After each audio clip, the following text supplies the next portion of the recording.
Hi everybody, Kat here. Welcome to my channel. Hope you're having a great day. Uh, we've had a lot of news lately.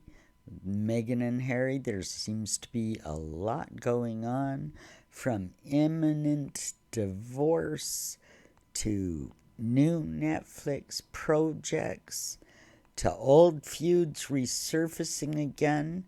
We're going to look at it all and we're going to break it down a little bit. Well, here, within the last week, we have seen in the press the story of Meghan and Victoria Beckham's feud, how Harry was brought into it, how David Beckett became offended, and the friends just kind of, parted ways. Now, Harry and William, in fact, had been friends of David and Victoria Beckham's for years, long before Meghan came along. And when Meghan became attached to Harry, Victoria, did make an effort to befriend her. She offered the services of her hairdresser. She recommended things, makeup, fashion, etc. Tried to be a girlfriend, and as it turned out, and what's being circulated in the papers now, is that at one point Victoria Beckham um, shed some secrets about Meghan's hair appointments, and Meghan was not happy about that apparently.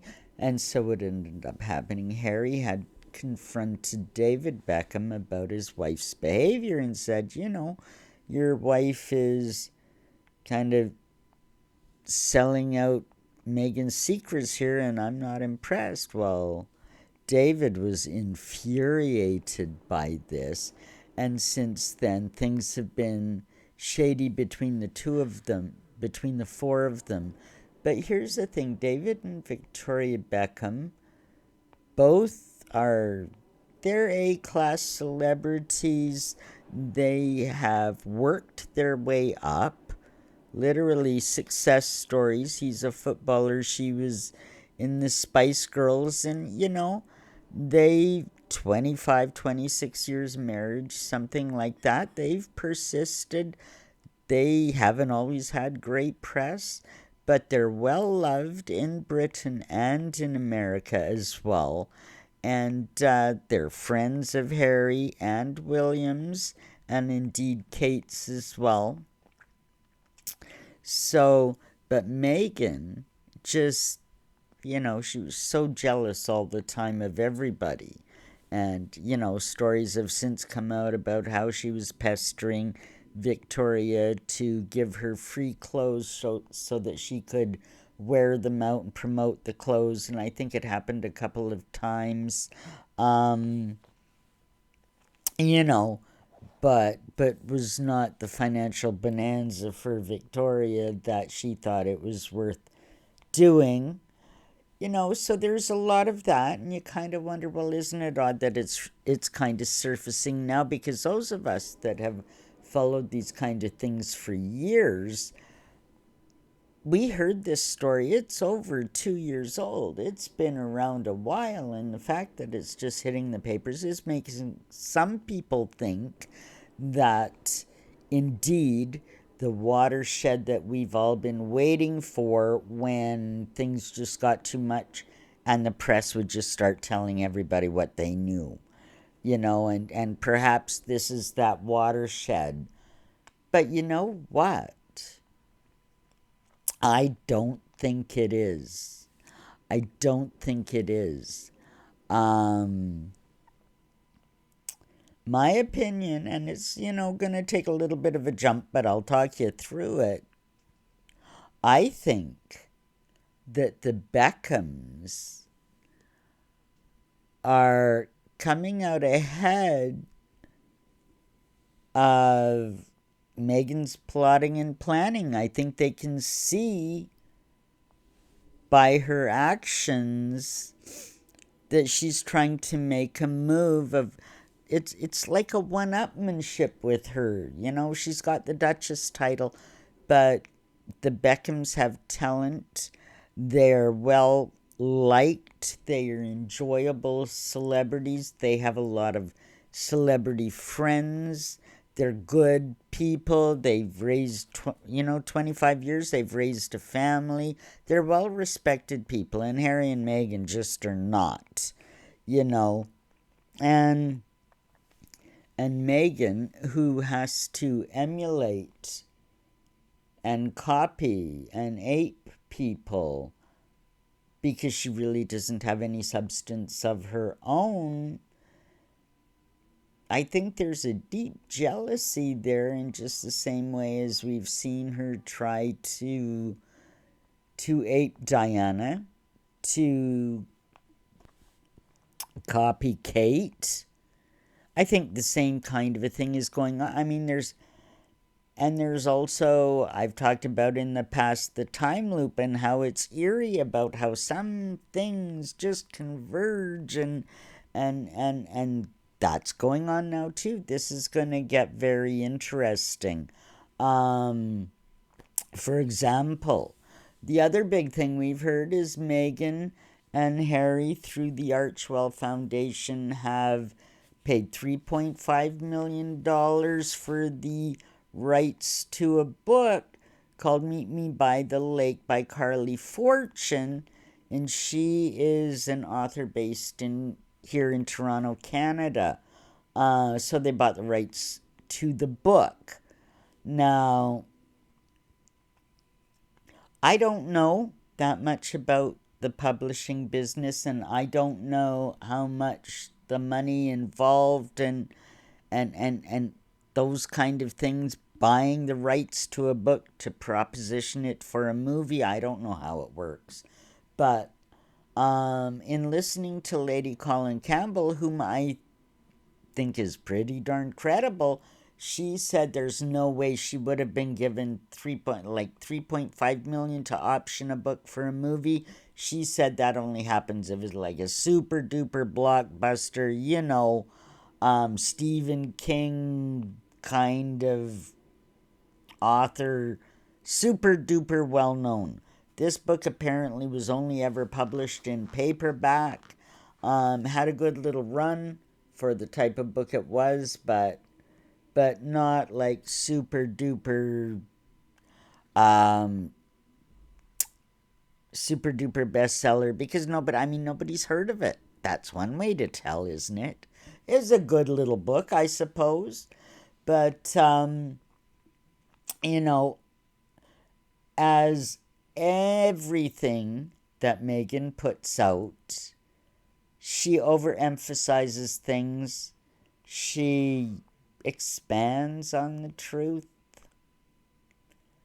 exaggerates a little bit, and I think this is what's happened here. And even the nature of the deal to option the book, what Lady Colin had said was that it was indeed Netflix that had bought the rights to the book a while ago and kind of handed it to Harry and Meghan. They are under contract with them for another 2 years, and I'm sure Netflix is worried that, they may never get around to producing anything else. So here you go. Cute little story they option that they can kind of produce in-house.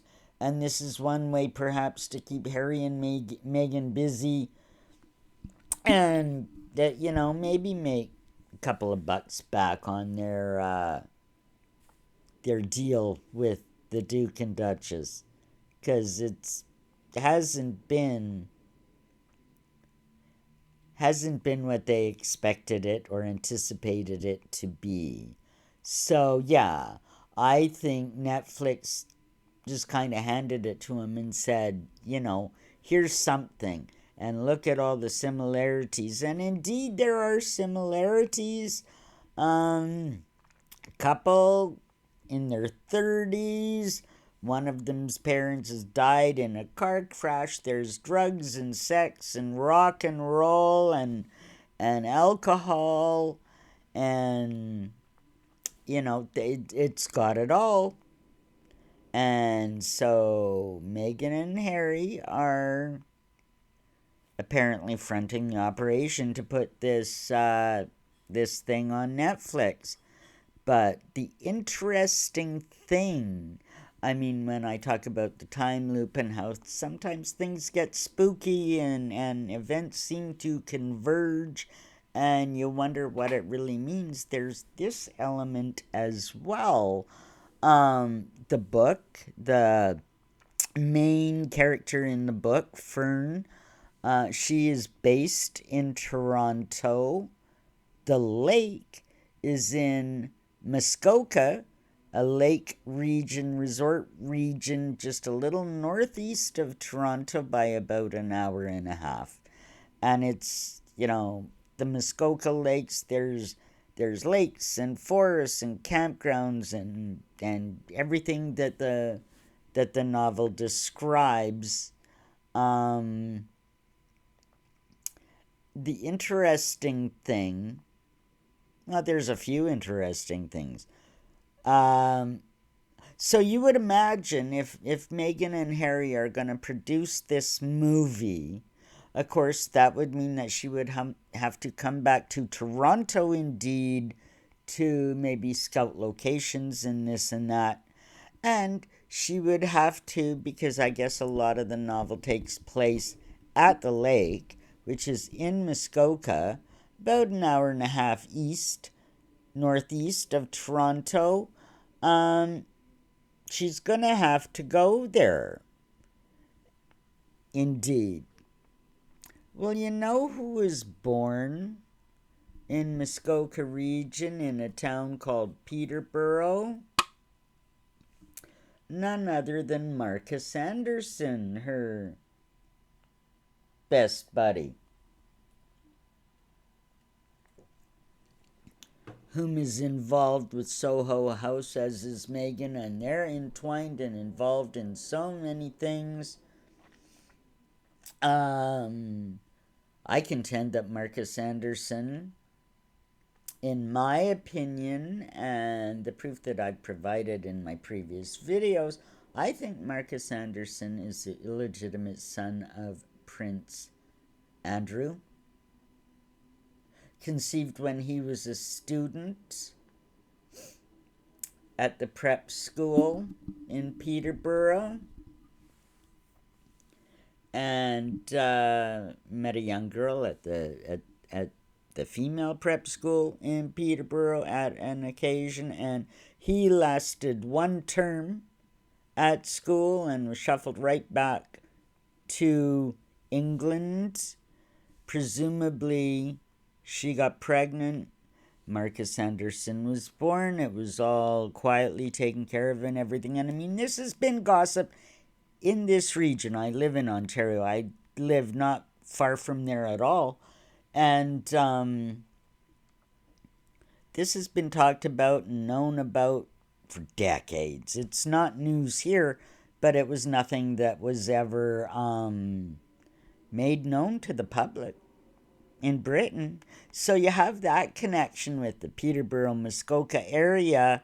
Meghan's famous buddy, Marcus Anderson, his connections to the royal family, Meghan's connection through her yachting days, and her connections with some of the directors of Soho House and some of their friends who also were friends of Prince Andrew. And oh, the tangled things they get up to on their private islands, I tell you. So it's very interesting that this new venture, apparently, of Harry and Meghan's is going to take them right to the heart of where I think the nub of the story and Meghan's significance and what's really going on. We're just going straight to the source with this. It's going to put Meghan smack in the middle of all of that history. And also, wouldn't you know, another story that came out in the paper just the other day, and I mean, it was here in Canada, and I think it made the British press as well. Don't you know, Victoria and David happen to be holidaying in Canada right now. Guess where they are? Muskoka. The scene of the cabin in the book that they just optioned. Yeah, they're in Muskoka. They are being hosted by Jamie Salter, who now he's the CEO and founder of Authentic Brands, and he recently partnered with David Beckham to manage and actually co-own his own brand. So he is partnered up with the Beckhams, and that's why the Beckhams, we saw them, rafting on the lake, and that's why the Beckhams are in Muskoka, because his new business partner has a home there tucked into the forest by the lake. And don't you know, now that Meghan has got this interest and she's going to have to research, she's going to have to go to Muskoka, and don't you know, she's going to, what are the odds that she might run into David's new partner? She might just wander up the road and, oh my God, she's at the Salter residence. Didn't even realize. Oh, hi, how are you? Let's do lunch. Yeah,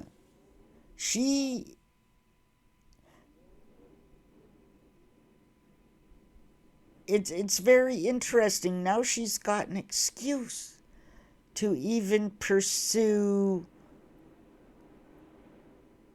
Victoria Beckham in a way that she's tried with Diana, she's tried with Catherine, mimicking their very moves and this and that.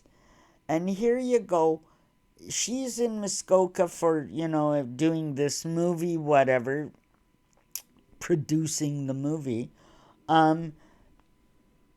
She can run into this Mr. Salter, and,